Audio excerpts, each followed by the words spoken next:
Yeah, guys, so this Bosch planer is about perfect for all you guys that like to build your own cabins or timber frames or for your off-grid living.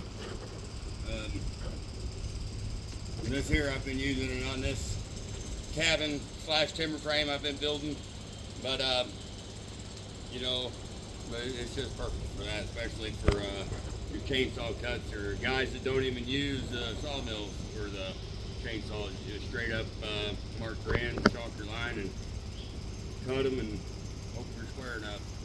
At least that's what I've been doing. But it's a pretty handy contraption.